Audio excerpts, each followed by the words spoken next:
Good morning, one and all. Welcome to my video lesson.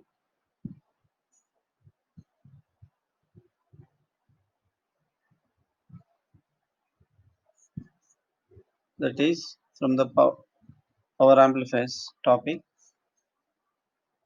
In the previous video lesson, we have discussed about the basics of power amplifiers and the difference between voltage amplifiers and power amplifiers.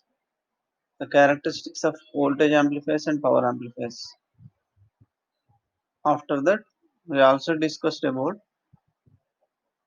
the classification of power amplifiers. Okay, in that the classification is based on the period of conduction and the classification based on the frequency, the range of frequencies.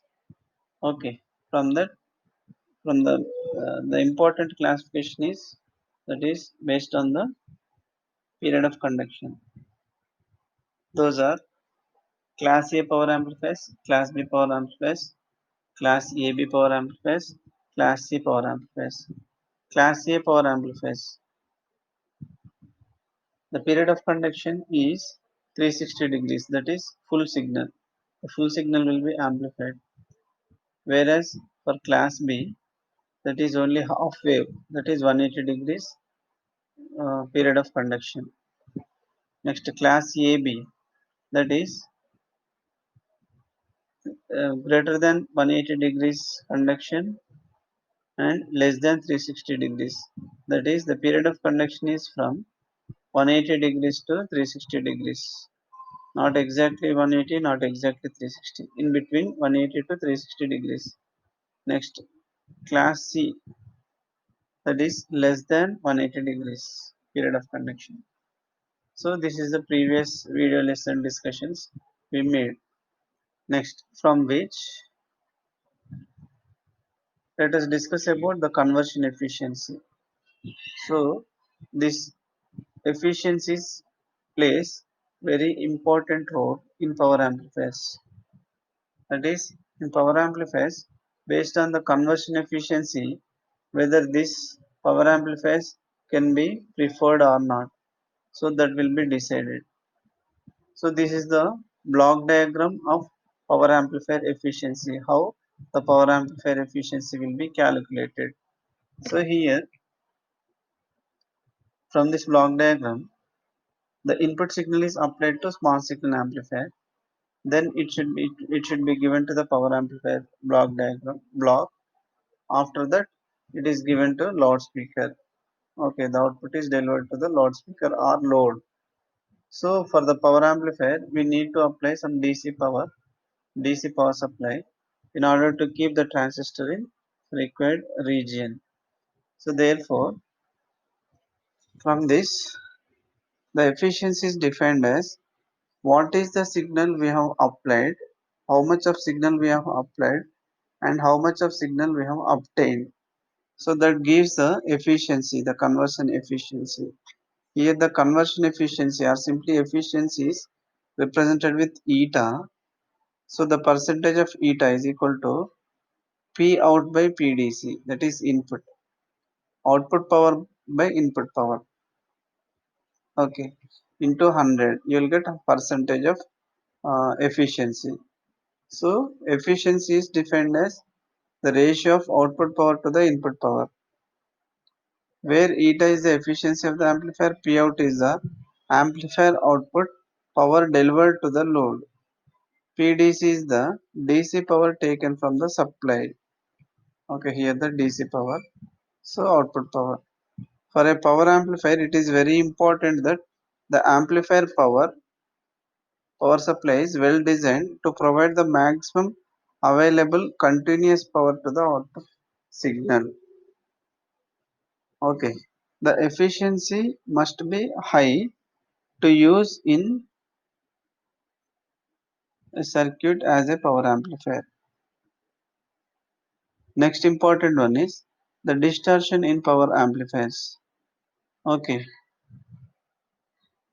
The first thing is efficiency, that is how much the DC power delivered to the load. That is first important factor. Next important factor is the distortion in power amplifiers. So the distortion basically of three types. Okay, that is amplitude distortion, frequency distortion, and phase distortion. Let us discuss briefly about these three. Amplitude distortion due to incorrect biasing. Okay, of course. So biasing. So what is the purpose of biasing? What is the purpose of biasing? The biasing is used for the amplifier circuit in order to keep the transistor in active region or to get faithful amplification. The biasing is used. Okay, biasing is nothing but applying external voltage or power to the transistor amplifier circuit. Okay, here amplitude distortion due to incorrect biasing. Let us see how it is. The amplitude distortion occurs when the peak values of the frequency waveforms are attenuated, causing distortion due to a shift in Q point, and amplification may not take place over the whole signal cycle. This non-linearity of the output waveform is shown below. Here you can see with respect to waveforms. Amplitude distortion due to incorrect biasing. Here this is the input signal. Okay, actually the input signal is below VCC, minus VCC to plus VCC. This peak to peak values of plus or minus VCC. When we are incorrectly biasing, the biasing is not proper, then the signal may be appear like this. That is, bias level is high. Okay, if the bias level is high, then the signal will be shift out upwards. In this case, in order to get full wave, while getting the full wave, so due to high level biasing, then the signal will be shift upward. Therefore, the positive half cycle or the positive signal, some portion may be clipped off. Similarly, if the bias level is low, if we made low level biasing, then the signal may be shifted downwards with respect to horizontal line, that is zero line. Then the negative, some portion of the negative half cycle may be clipped off. Okay, here positive half, this portion is clipped off due to high level biasing. Due to low level biasing, the negative half cycle, this portion will be clipped off. Okay, the amplitude distortion occurs when the peak values of the frequency waveform are attenuated, causing distortion due to a shift in Q point, and the amplification may not take place over the whole signal cycle. This non-linearity of the output waveform is shown below. Okay, this is the reason why the some of the portion is clipping off. So why? Because of the selection of the Q point. The selection of the Q point is not proper or improper selection. Then some portion from the positive half or from the negative half may be clipped off. If the transistor's biasing point is correct, the output waveform should have the same shape as that of the input waveform, only bigger, that is amplified. If there is sufficient bias and the Q point lies in the lower half of the load line, then the output waveform will look like the one of the right, with the negative half of the output waveform cut off or clipped off. Okay, just now we saw with respect to uh, uh, high level biasing and low level biasing. If the biasing is not proper, then some portion from the positive half or from the negative half may be clipped off. That will be cut.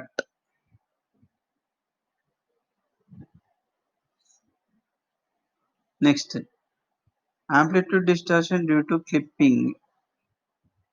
Okay, amplitude distortion greatly reduces the efficiency of an amplifier.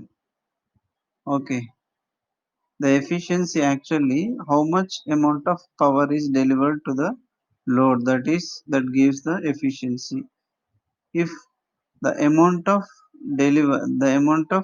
DC power delivered to the load is 100, then you will get 100% efficiency. If any portion is clipped off, then that will affect or that will reduce the efficiency of the amplifier, power amplifier. Here, the amplitude distortion due to clipping.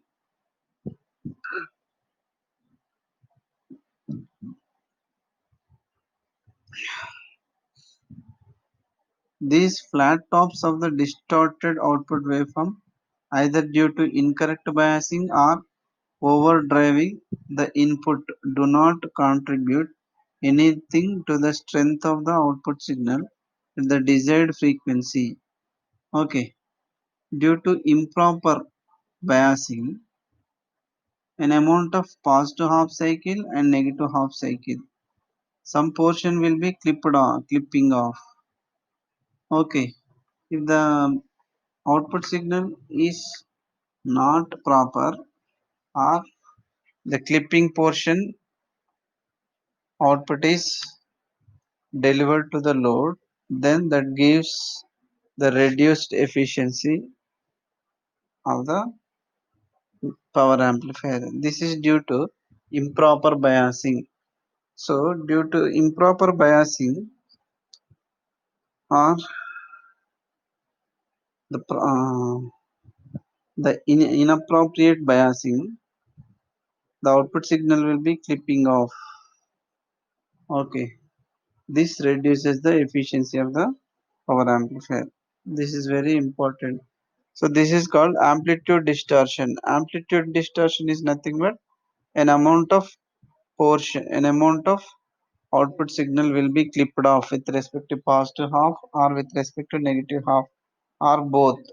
Depends on the type of biasing used or improper biasing. Next type of distortion is frequency distortion. The frequency distortion is another type of amplifier distortion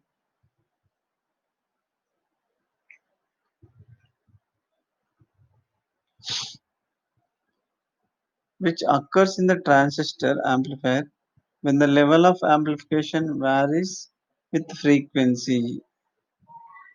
Okay, the many of input signals that a practical amplifier will amplify consists of the required signal waveform called the fundamental frequency plus a number of different frequencies called harmonics superimposed on it.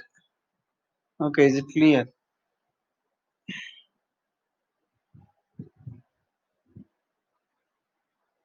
If the amplification level or the amplification varies with frequency,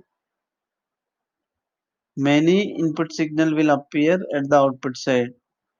These many signals are called harmonics. So these harmonics may be superimposed on original signal, that is fundamental signal, then the output signal is not properly visible, or the output signal, the original signal appears with superimposed noise or harmonics onto it, then that gives the distorted signal. Output signal consists of many signals. Those are many means the original signal with harmonics. This is called frequency distortion. Normally, the amplitude of these harmonics are a fraction of the fundamental amplitude, and therefore these are have very little or no effect on the output waveform. However, the output waveform can become distorted if these harmonic frequencies increase in amplitude with regards to the fundamental frequency. For example, consider this below waveform. Okay, this is the input signal, this is resultant output signal. Okay, the blue line indicates the input original signal. Okay, this may be another signal. So, this blue line is the input signal. Next, the output signal consists of blue line. So, this blue line signal is the amplified version of the input signal.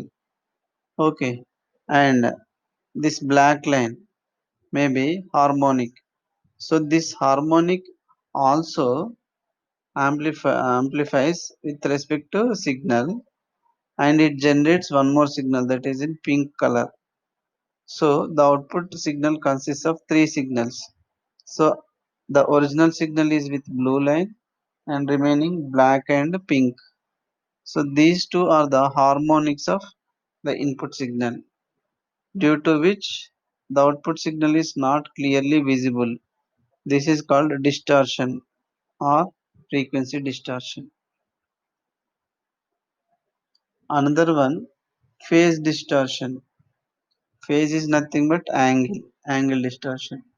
The phase distortion or delay distortion is a type of amplifier distortion which occurs in a nonlinear transistor amplifier when there is a time delay between the input signal and its appearance at the output. Okay, this is a type of amplifier distortion which occurs in nonlinear transistor amplifier when there is a time delay between the input signal and its appearance at the output signal. Okay, if we say that the phase change between the input and output is zero at the fundamental frequency, the resultant phase angle delay will be the difference between the harmonic and the fundamental. This time delay will depends on the construction.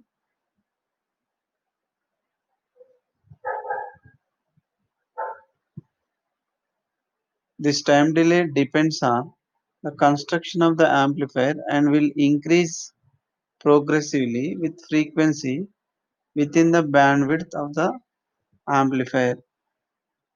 Okay, is it clear? If the signal, actually the input signal, we can apply it at the input of the amplifier. So maybe some delay, maybe some propagation delay through the wire or whatever it may be, which, through which we are applying the input signal. Due to this propagation delay, the output may be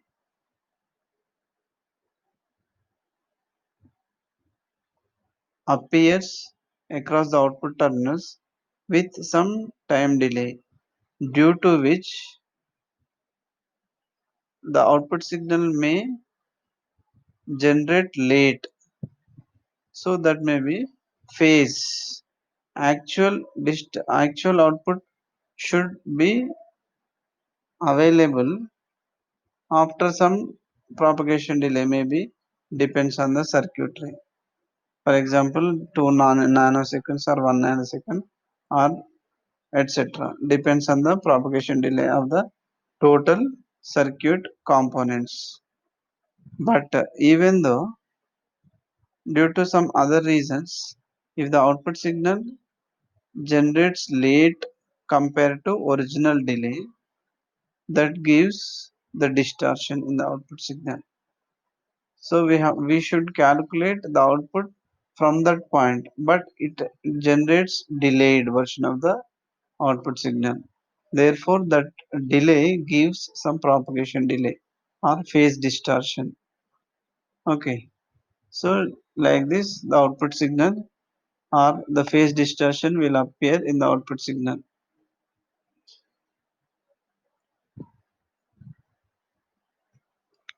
Okay, here we discussed about the three types of basic distortions appear in power amplifiers. Those are amplitude distortion, frequency distortion, and phase distortion. Generally, in Class B power amplifiers, the crossover distortion appears. What is crossover distortion? The crossover distortion is a common feature of Class B power amplifiers where the nonlinearities of the two switching transistors do not vary linearly with the input signal. Of course, in Class B power amplifiers, the Class B power amplifier consists more than one transistor. So, due to mismatch, okay, in Class B power amplifiers, sometimes during positive half cycle, one transistor will be on. During negative half cycle, another transistor will be on and the first transistor will be off. So, during positive half cycles, one transistor is on and another transistor is off. Now during negative half cycle, the another transistor will be on and the first transistors will be off like this. So while measuring the output across the output terminals of the power amplifiers, the two signals should be synchronized. Then only you will get perfect signal at the output side. Means the efficiency will be 100%. But due to nonlinearity in one transistor gives any one transistor in the class B power amplifiers. Due to nonlinearity of one transistor among two transistors in class B, the output signal is not perfect. This is called crossover distortion. Okay, we can see the crossover distortion here. Actually, the signal should be start from here, but due to nonlinearity or due to not proper synchronization in the output is delayed and it should end from here. The next transistor output should start from here, but there is some delay. This is called non-linearity, and here some delay like this. So these are called crossover. This is not straight, some crossing. So the output signal is not perfect. This kind of output signal may appear in class B type power amplifiers. So this is called crossover distortion. So the cross distortion maybe appears in class B power amplifiers.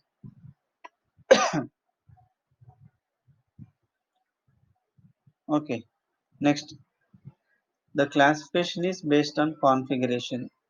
As already we discussed about the classification of amplifiers based on frequency, next based on period of conduction, now based on configuration. As already we discussed the previous lesson, that is the transistors are configured in three ways, that is common base, common emitter and common collector. As we have in transistor only three terminals, base, emitter, collector, but the transistor can be used in the amplifier circuit.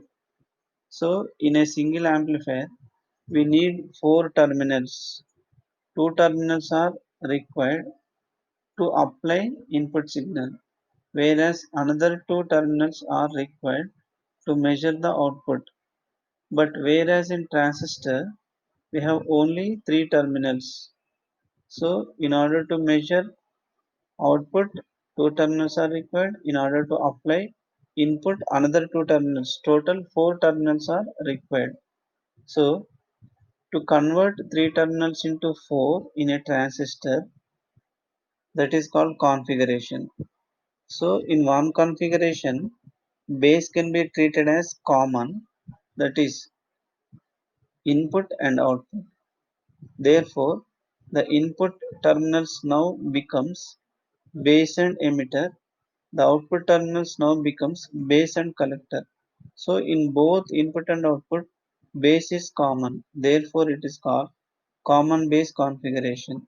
Similarly, another one, emitter is, if we take emitter as common terminal, then common emitter configuration.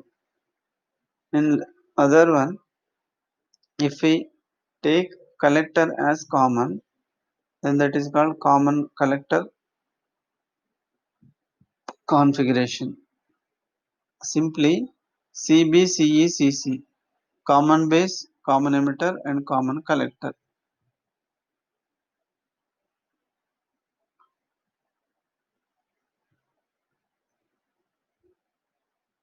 Okay, let us summarize the classification of power amplifiers.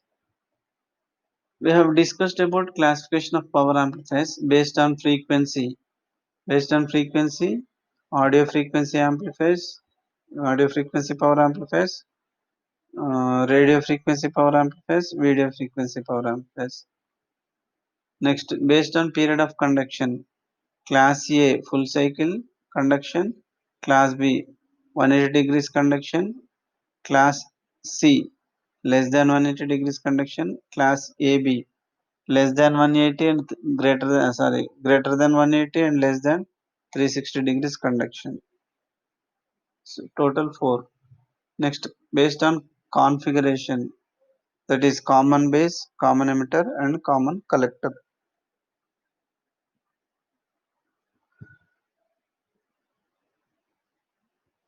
Okay, the next important topic is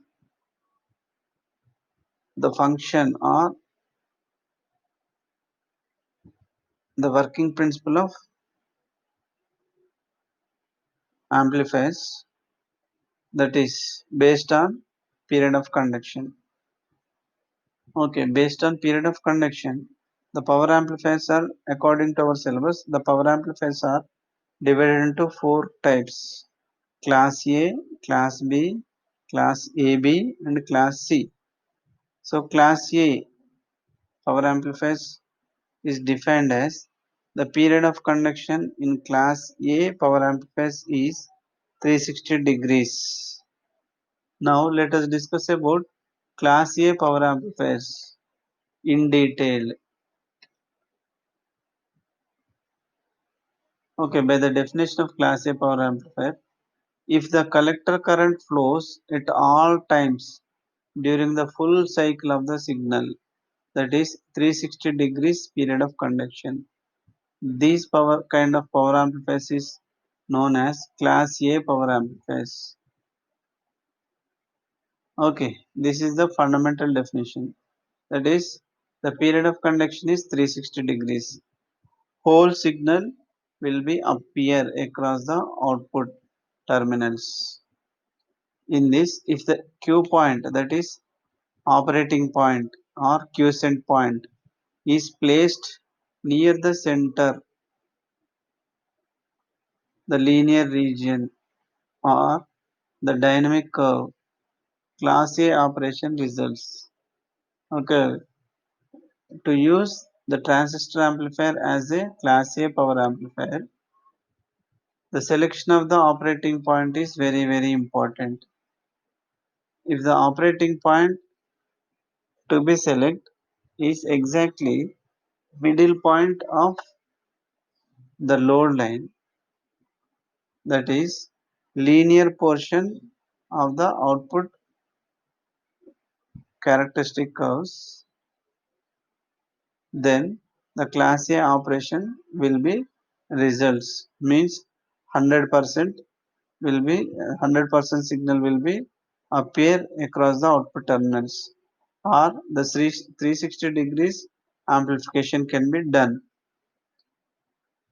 because the transistor will conduct for the complete 360 degrees. In this, the distortion is low for small signals and conversion efficiency is also low. Okay, these are the output characteristics IC versus VCE. IC is the collector current, VCE is the output voltage across collector and emitter. Okay, so this is the input signal, this is the output signal. If this is the Q point, with respect to Q point, you can select 2 points. So due to which the Q is the uh, horizontal line or origin with respect to Q plus minus. So this is zeroth line, this is positive half cycle, this is negative half cycle. In similar way, if you project these points with respect to vertical line, then you will appear the output signal. So this is output current IC. Okay, here in class A power amplifiers, we have two types of circuit diagrams. This is a basic circuit diagram of class A power amplifier. The class A power amplifier with resistive load means what? The output is measured across a resistance which is connected at collector of the class A power amplifier transistor. Okay, here this is the load resistance RL. This is the load resistance which is connected in between collector and this VCC or collector to ground. Anyway, generally this VCC is called virtual ground, or this VCC is applied because the transistor should operate in active region. To provide proper biasing to the transistors, the VCC is used. So the RL, the load resistance, is connected in between collector to ground. Therefore, this type of power amplifier is called class A power amplifier with resistive load RL. Okay, this is the basic circuit diagram of common emitter amplifier circuit or common emitter configuration circuit. This is drawn by using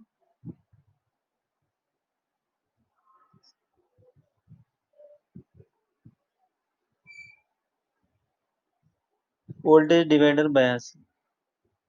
Okay, this circuit consists of R1, R2. This R1, R2 divides the voltage.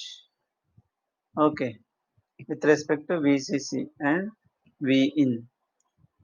Okay, so this an amount of voltage is developed across R1 and R2.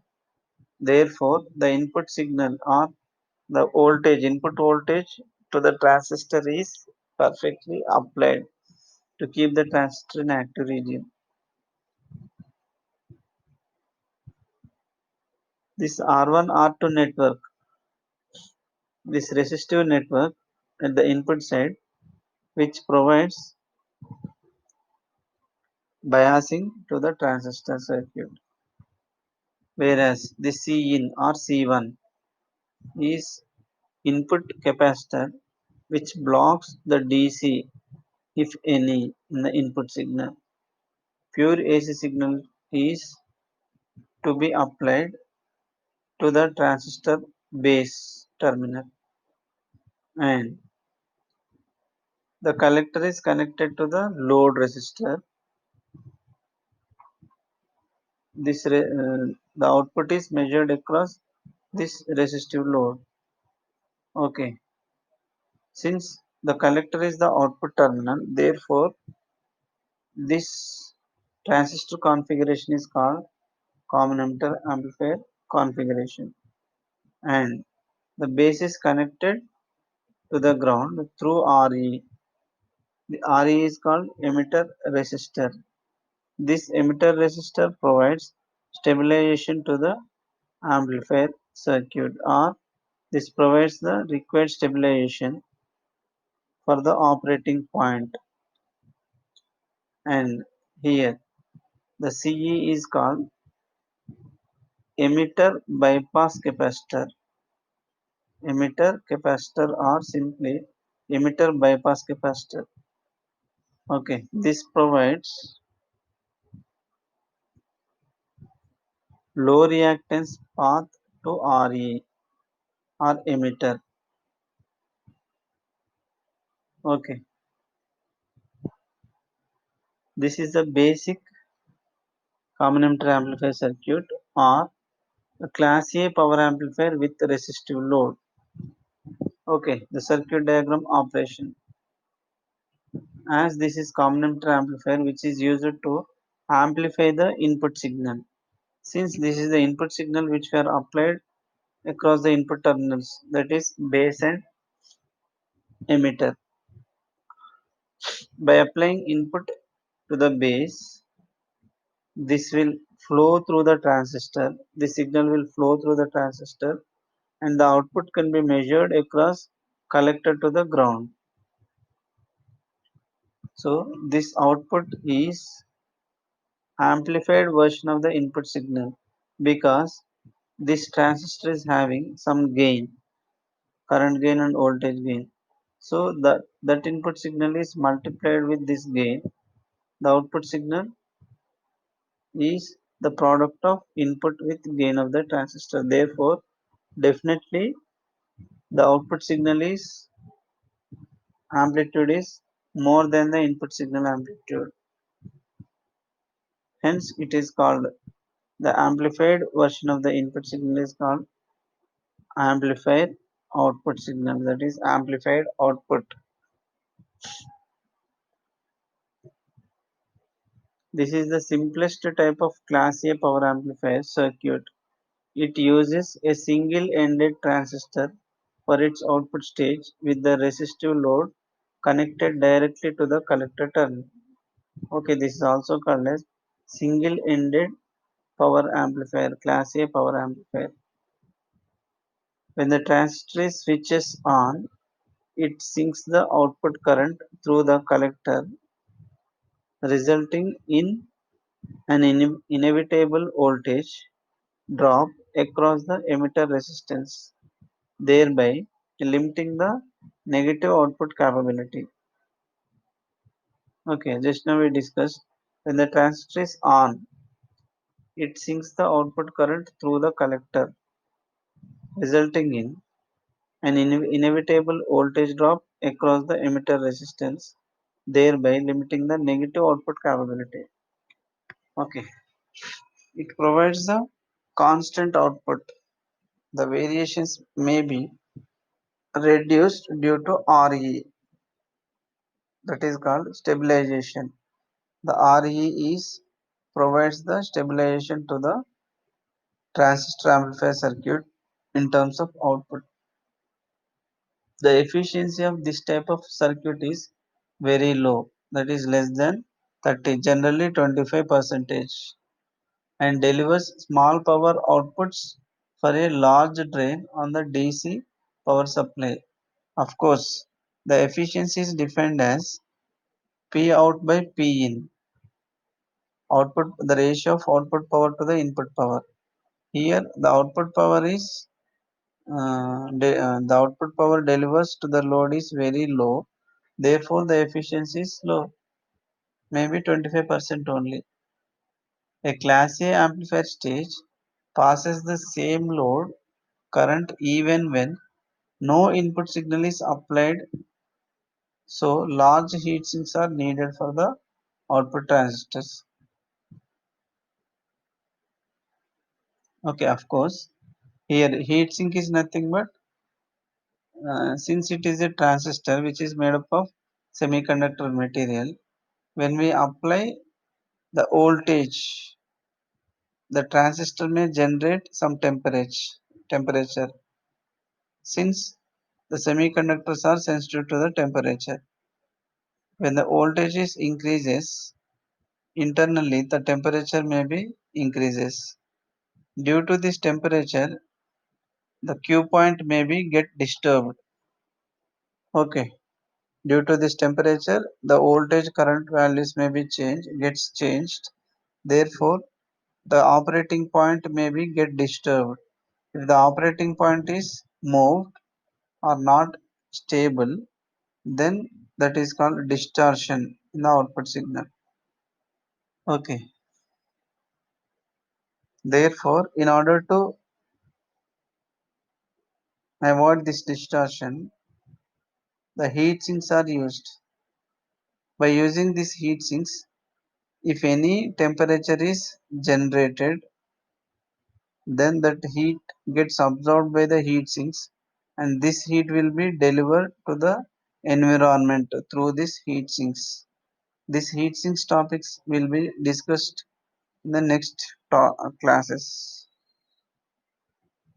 The efficiency calculations may be done with respect to the given circuit diagram. As we know, the DC power input and AC power output is given as PDC PAC. Generally, the P power is nothing but voltage into current. So the output power PDC is called output voltage and output current. Here the output terminal is collector. Therefore, collector current is into collector voltage. So VCC into IC. VCC is equal to IC into RL, where the RL is the load resistance. Therefore, IC square RL, the first equation, PDC.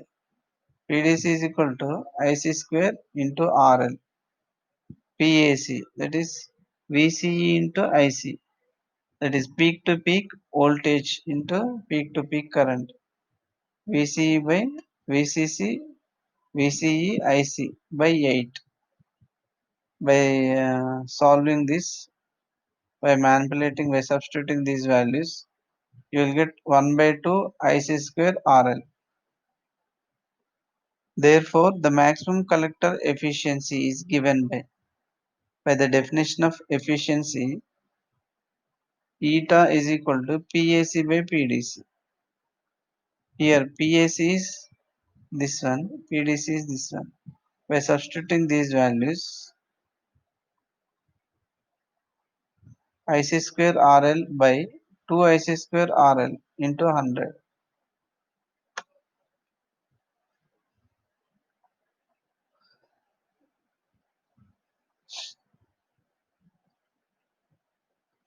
So IC square RL is appearing on the denominator and numerator. Therefore, these two values gets cancelled. You will get 1 by 2 into 100. So 100 by 2 is 50. The above expression shows that the class A amplifier maximum 50% of the DC power supplied can be converted into AC power output. Is it clear?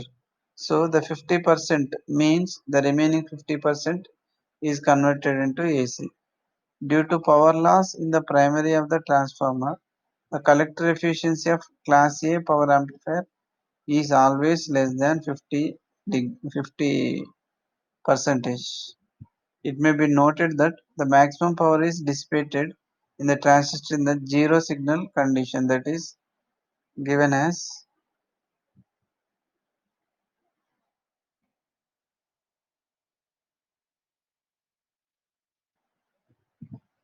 okay. Of course, 50% the signal is delivering to the load. What about remaining 50? That is waste. The maximum power is dissipated in the transistor in the zero signal condition only. Means without applying input signal. So how much signal flows through the power amplifier circuit and delivered to the load. That is 0% only. So the remaining 50% may not be gets utilized. Only below 50% of efficiency may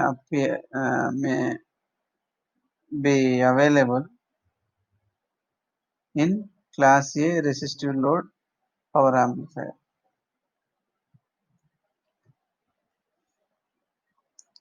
Next important power amplifier is transformer coupled class A power amplifiers.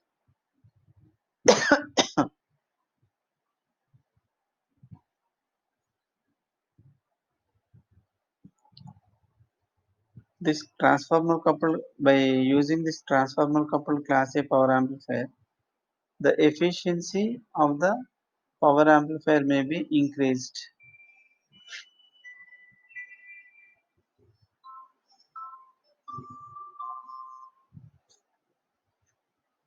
The efficiency may be increased. If the efficiency increases, then the amount of input signal delivered to the load is increases. Means the amplifier gives the exact amplified signal. Faithful amplification can be performed by using the transformer coupled amplifier. So the distortion may be decreased by using the transformer and the efficiency may be increased because of mismatch in impedances from one stage to another stage. So many advantages are there by using the transformer coupling. Due to these reasons, we are going for the next class A power amplifier, that is transformer coupled power amplifier, class A power amplifier. By using this, the efficiency may be increased. So let us discuss this topic in next video lesson. Okay, let us conclude. Up to now,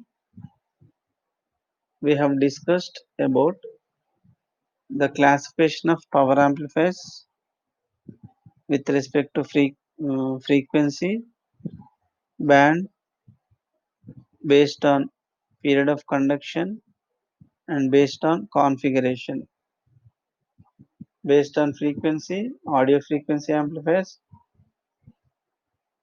radio frequency amplifiers, video frequency amplifiers. Based on period of conduction, class A, class B, class C, and class AB. Based on configuration, common base, common emitter, common collector configurations.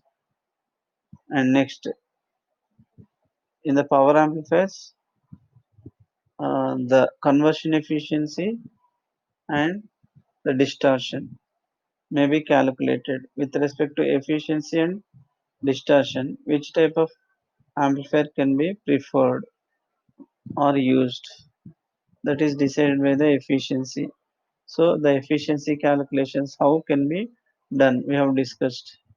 Next one, we also discussed about class A power amplifier circuit diagram, basic circuit, that is class A power amplifier with resistive load we have discussed, by using which we have calculated the efficiency of the class A power amplifier with resistive load is only about 25% or less than 50%.